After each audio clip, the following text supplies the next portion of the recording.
Hi everybody, Hey everyone. it's time for our September backyard update. Yep, and we kind of wanted to catch you up, just Yeah, what's been happening with us and with No Harbor over the summer. yeah, we had a great summer. Uh, I think one of the highlights for me of our summer was just our staycation, where we stayed here and just got projects done. And so I actually, with our oldest, Michael, we worked on our garage and we restored our 100-year-old garage. Maybe not back to its original condition, but it's actually much more improved. And for me, it was just really awesome working with Michael and seeing him be so good with his hands and just having time together. We spent a couple of weeks working on it, so that was great for me. I enjoyed that. Yeah, and I'm smiling because our version of staycation was so very different. Um, my staycation, same week, but I stayed in bed if I felt like it. I read, I watched movies, and I was able to do some creative projects, redecorated my room and yada yada yada. But that was just so much Yeah, fun, just time to just be. And I watched John and Michael transform our 100-year uh, old garage and make it sturdy. we could show you really quick. There it is. Our grass is not restored, as you could tell. We need to work on that, but done. Anyway, Anyway, but we had, it was really, yeah. it was a great, it We was a also, great week. yeah, we also enjoyed spent a lot of time at the beach, and we did a lot of Hmm. hikes. Uh, it was really, really nice. I would say the other thing for me that was a highlight for the summer is, as many of you know, or most of you know, Matthew is graduated with his doctorate, and then we got to actually watch him defend his thesis. His dissertation had to do with white matter connections in the brain. That's all I'm able to tell you about it. But we're very proud of him, and it was great. Now he's moving to Nashville Yeah. in October. He got a job at Vanderbilt University Hospital as postdoc, and so we're very proud of him. We're going to be really actually sad to see him go, but Yeah, it's very very bittersweet. very proud of him. We're going to drive down with him and take our car with the trailer and bring his stuff down. So But for me, what was great is just watching the culmination of all those years of hard work, yeah, and for Matthew, and he actually is such a great teacher. yeah, He is an expert in this field of white matter and the communication, and I learned so much in his yeah. dissertation. So just really Yeah. fun And to see his see professors give him accolades and that kind of thing. and ask Yeah, questions because he knows more than they do in certain yeah, aspects of the field. that was So great. that was a lot of fun. That's fantastic. And then Mark, our youngest, he is doing well in his job as a medical researcher in the brain surgery department of a major network here. And he's also learning kickboxing, which has really been fun to see him enjoy that. So that's kind of like the home front. And the ministry has been really busy and great at the same time. It's just been so fantastic. Yeah. So, I'm really working hard on accruing my clinical hours to be fully licensed. So that's really where my focus is, of course, along with the work that we do at No Harbor, which has been so much fun. yeah. So as far as the harbor is concerned, one of the things we're doing is we're working with the board. We have three priorities with the board right now. First priority is we've had a few cohorts finished now, and we want to have follow-up for alumni. They experience such transformational community in the cohorts. We just want to just like dump them out there, be on their own. We want to try to find some way to have ongoing connection, ongoing transformation, and so we have that one committee working on that. Another committee is working on Reproducibility yeah, of the that's Kara's cohorts. committee. Yeah.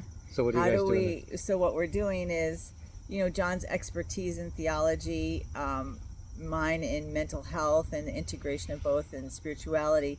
How do we take those things and make it more user friendly so that other people can provide these safe communities for the Right. cohorts to So continue? how do we reproduce the communities Hmm. without having the quote unquote experts there, right? Yeah. And then the third thing we're doing is working on promotion, social media, and how do we find the people who need to be in cohorts. Hmm. And then the cohorts themselves, we have one going right now, and then we have one in the works of being formed. Really, just it's been amazing to see the transformation happening Yeah, there. it's been really great. I think the highlight for me is watching this group be very vulnerable and share questions, hurts, how that's impacted them. And I think it's not that people have to agree with them, but it's the validation, the space to share, which actually helps them feel safe enough to engage and be curious about their faith, about spirituality. And to me, that's really exciting. Yeah, and we are seeing people not only heal from the hurt that they experienced, but actually re-engage in their faith with Jesus. And I think one of the things that really is most powerful about the cohorts is that it's providing this community where people who didn't have community before, they wanted Jesus, but they were hurt in their previous experience, and they're kind of out here in no man's land, and we provide an environment for them to connect and find that community so that they can re-engage with Jesus. And it's hard for us because we can't share individual stories because we're very committed to confidentiality and privacy of people involved. I wish we could just tell stories, but all we can talk about is in general how we see people really rediscovering relationship with Jesus, healing from their hurt. People who really do, I think one of the stereotypes for deconstructing people is they just want to go out there and sin. They want to do their own thing. But what we've found is most of them still really desire a relationship with Jesus. Yeah, I would agree with that. Yeah, and so we see them, healing and engaging with that. Yeah, so, we don't see deconstruction as an excuse. I think that's what I've been thinking about. Is so often in media, social media, you'll see people come out against people who are deconstructing.